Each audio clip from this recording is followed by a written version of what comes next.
Good morning Shri કન્યા primary વિદ્યાલય ધોરણ 8 વિષય ગણિત બરાબર. હવે માં જોઈએ ચેપ્ટર નંબર 10 ધનાકારોનું પ્રત્યક્ષીકરણ સ્વાધ્યાય 10.3. સ્વાધ્યાય 10.3 ની અંદર આપણે જોતા જઈએ શું કહે છે. પહેલો પ્રશ્ન, શું કોઈ બહુફલકને આટા ફલક હોઈ શકે? તો પેલું જોઈએ શું કહે છે, ત્રણ ત્રિકોણ. તો હવે જોઈએ એનો જવાબ, બહુફલકને ત્રણ ત્રિકોણ ફલક હોય તે શક્ય નથી, કેમ કે બહુફલકને ત્રિકોણમાં હોય નહીં. ત્યાર પછીનું બીજું જોઈએ, ચાર ત્રિકોણ એક સાથે ભેગા કરીએ તો કે બહુફલકને ચાર ત્રિકોણ ફલક હોઈ શકે છે, કેમ કે એ ત્રિકોણ પિરામિડ તરીકે દર્શાવી શકાય છે. અને ત્યાર પછી ત્રીજું જોઈએ, એક ચોરસ અને તમને શું કહે છે, ચાર ત્રિકોણ. એક ચોરસ ભેગું કરો અને ચાર ત્રિકોણ ભેગા કરો તો બહુફલકને એક ચોરસ અને ચાર ત્રિકોણ ફલક હોઈ શકે છે, કેમ કે ચોરસ છે કેવો હોય, પાયા વાળો પિરામિડ હોય છે. તો પહેલાનો જવાબ આ રીતે આપશું. ત્યાર પછીનું બીજું જોઈએ, શું આપેલી કોઈ પણ સંખ્યા ફલકથી બહુફલક બની શકે છે? એટલે સૂચનમાં આપણને તમને શું આપેલું છે કે પિરામિડને ધ્યાનમાં રાખીને વિચારવાનું છે. તો આપણે કહી શકીએ એનો જવાબ કે હા, આપેલા ફલકની સંખ્યા 4 અથવા 4 થી વધારે હોય તો તેવા ફલક વાળાને બહુફલક બની શકે છે. ત્યાર પછીનો ત્રીજો પ્રશ્ન જુઓ, નીચેનામાંથી કઈ વસ્તુ પ્રિઝમ આકારની છે? તો જોવાનું છે કઈ પ્રિઝમ આકારની છે. પેલું તમને આપેલું છે ખીલી છે, તો ખીલી આપણે જોઈએ ખીલી છે એ પ્રિઝમ છે નહીં. ત્યાર પછીનું બીજી જોઈએ, છોલ્યા વગરની પેન્સિલ છે એ પ્રિઝમ આકારની છે. પછી ત્રીજું જોઈએ, પેપર વેઇટ એ પ્રિઝમ નથી, એ પિરામિડ આકારનું છે. અને ચોથું આપેલું છે ખોખું છે એમ કે છે કે પ્રિઝમ આકારનું છે. પ્રિઝમ એક એવો બહુફલક છે કે જેના પાયા ઉપર તેના બે ફલકો એક સરખા સમાન આકારે સમાંતરે અને એક રૂપ બહુકોણ હોય અને બીજો ફલક છે સમાંતર બાજુ ચતુષ્કોણ હોય છે. એ જ રીતે પછી ચોથો પ્રશ્ન આપેલો છે, પ્રિઝમ અને નળાકારમાં શું સામાન્ય છે, સામ્ય છે, બરાબર એવું કહે છે. તો જવાબ જોઈએ, પ્રિઝમ અને નળાકાર બંનેમાં પાયો અને મથાળું કેવું એકરૂપ ફલક હોય છે. વળી બંને ફલકો એકબીજાને સમાંતર પણ હોય છે.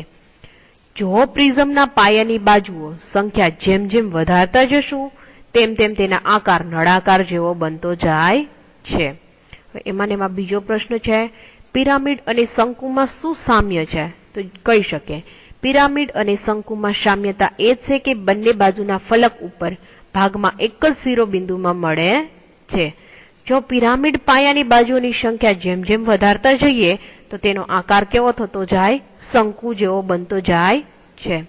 ત્યાર પછીનો પાંચમો પ્રશ્ન જોઈએ, શું ચોરસ પ્રિઝમ એ સમઘન જેવો જ હોય છે?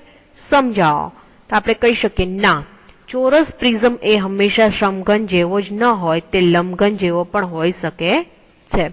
ત્યાર પછીનું છઠ્ઠામાં જોઈએ, યુલરનું સૂત્ર નીચેના ધનાકાર માટે તપાસવાનું છે કે એ સૂત્ર સાચું છે કે ખોટું છે. હવે જોઈએ, એફ એટલે તમે શું કહી શકો, ફલક બરાબર. શિરોબિંદુ એટલે કે એને વી કહી શકાય, અને ધાર છે ધારને તમે ઈ કહી શકો બરાબર. એટલે હવે તમને એફવી એટલે પેલા શું, ફલક અને શિરોબિંદુ બેનો આપણે પ્લસ કરીએ. તો હવે જોઈએ બેનો પ્લસ કરતા જઈએ એટલે 7 + 10 એટલે કેટલા થાય, 17. હવે જોઈએ આપણે ફલક અને શિરોબિંદુ માંથી શું આપણે માઇનસ કર્યું, ધાર છે એને માઇનસ કરી, એટલે આપણે બેનો પેલો ઓલો ટોટલ કેટલો આવ્યો તો ફલક અને શિરોબિંદુનો ટોટલ આવ્યો તો 17. 17 માંથી આપણે 15 માઇનસ કર્યા એટલે વધ્યા કેટલા, 2. તો આપણે કહી શકીએ યુલરનું સૂત્ર છે એ સાચું ઠરે છે. આ સૂત્રને આધીન આપણે કહી શકીએ કે એ સૂત્ર સાચું છે. ત્યાર પછીનું આપણે જોઈએ બીજું, તો બીજામાં શું કે છે, ફલક તમને આપેલું છે, શિરોબિંદુ આપેલું છે. હવે બંનેનો પ્લસ કરીએ, 9 + 9 એટલે કેટલા થશે, 18. હવે 18 માંથી તમારે ધાર એટલે કે ઈ છે ઈ માઇનસ કરવાના રહેશે, એટલે 18 માંથી 16 માઇનસ કરો એટલે કેટલા વધશે, 2. તો હવે આમાં પણ આપણે એવું કહી શકીએ યુલરનું સૂત્ર છે એ સાચું ઠરે છે. ત્યાર પછી 7મા દાખલામાં એવું કે છે, યુલરના સૂત્રનો ઉપયોગ કરી અજ્ઞાત સંખ્યા મેળવો. તમને બે કોઈ પણ વસ્તુ આપેલી છે, એક સંખ્યા તમારે શોધવાની છે. તો કઈ રીતે આપણે શોધી શકીએ એ પણ જોઈ લઈએ, કેમ કે બે આપેલા છે ને એક આપણે શોધવાનું છે.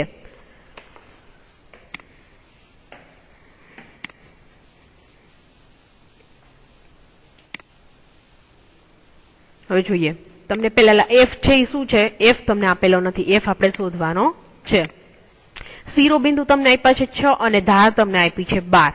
એટલે હવે શું કરશું, એફ ના એફ એમ રહેવા દો. એફ પ્લસ વી માઇનસ ઈ બરાબર આપણે 2 લેવા છે. એટલે જોઈએ એફ પ્લસ 6, કેમ કે શિરોબિંદુ તમને આપી દીધા છે એટલે એફ પ્લસ 6 અહીંયા માઇનસ 12 લખ્યા બરાબર સૂત્રને આધીન. ને 2 ના 2 એમ રહેવા દો. એફ 6 અને આ 12 છે એને આપણે જોઈ લઈએ. F6 છે F6 એમ રહેવા દો, કેમ કે 6 માંથી 12 જાય પણ -6 જ વધશે એટલે -6 અને 2 ના 2 એમ. જો ખાસ કરીને 6 વધે છે ક્યાંના વધે છે, I ના 6 વધે છે, કેમ કે +6 છે અને -12 છે, વધતે ઓછા થશે એટલે માઇનસ થશે 6 એટલે -6 વધશે. એ -6 વધ્યા. F ના F એમ રહેવા દો. -6 છે એને સામેની બાજુ લઈ જાઓ એટલે +6 થઈ જશે. એટલે F બરાબર 2 + 6 એટલે F બરાબર તમારો જવાબ કેટલો આવશે 8. એટલે અહીંયા કેટલા હશે તો કે 8. હવે એ જ રીતે તમને બીજો દાખલો આપેલો છે. બીજામાં શું તમને ફલક આપેલું છે, શિરોબિંદુ જોવાના છે અને ધાર તમને આપેલી છે. તો હવે આપણે બીજો દાખલો જોઈ લઈએ. બીજા દાખલામાં જુઓ તમે, F તમને આપ્યા છે 5, V તમારે શોધવાના છે અને E આપેલા છે 9. સૂત્ર આપણે મૂકી દઈએ. સૂત્રમાં જોઈએ F ની કિંમત મૂકો, V ના V એમ રહેવા દો ને માઇનસ તમે E ની જગ્યાએ મૂકી દો 9 ને 2 ના 2 એમ રહેવા દો. હવે શું કરશું, હવે 5 માંથી શું કરશું, 9 ને માઇનસ કરી નાખો બરાબર. પણ 5 મોટી સંખ્યા છે, 5 નાની સંખ્યા છે, 9 મોટી સંખ્યા છે, પણ ઓલા પ્લસ છે માઇનસ છે. પણ માઇનસ કરશો પણ મોટી સંખ્યાની આગળની નિશાની આવશે એટલે કેટલા આવશે -4 અને ઓલી બાજુ 2 ના 2 એમ રહેવા દો. પણ -4 છે અને સામેની બાજુ લઈ જશો એટલે કેટલા થઈ જશે, +4 થઈ જશે. એટલે V બરાબર તમારો જવાબ કેટલો થશે 6. હવે એ જ રીતે તમે જોઈ શકો છો ત્રીજો દાખલો. એમાં તમને F આપેલો છે, V આપેલો છે અને E શોધવાનો છે. તો હવે શું કરશો, તમે F અને V ની કિંમત મૂકી દો. 20 + 12 એટલે કેટલા થશે 32 અને E ની કિંમત એમ રહેવા દો. સામેની સાઈડ 2 છે પણ 32 છે પ્લસ છે, સામેની સાઈડ જશે એટલે શું થશે માઇનસ થશે. એટલે માઇનસ થશે એટલે અહીંયા માઇનસ E ના E તો હતા જ, માઇનસ E છે E માઇનસ E ના E એમ રહેશે. હવે જોઈએ આ 2 છે ને -32 છે સામેની સાઈડ ગયા એટલે 32 માંથી 2 જાય એટલે કેટલા વધે 30, પણ બે બાજુ માઇનસ છે એટલે બે બાજુ માઇનસ શું થઈ જશે, કેન્સલ થઈ જશે અને E બાજુ તમારો જવાબ કેટલો આવશે 30 તમારો જવાબ છે ક્લિયર થશે. હવે ત્યાર પછી એવું કે છે કે શું કોઈ બહુલકને 10 ફલક અને એમ કે છે કે 20 ધાર અને 15 શિરોબિંદુ હોઈ શકે એવું તમને પૂછે છે.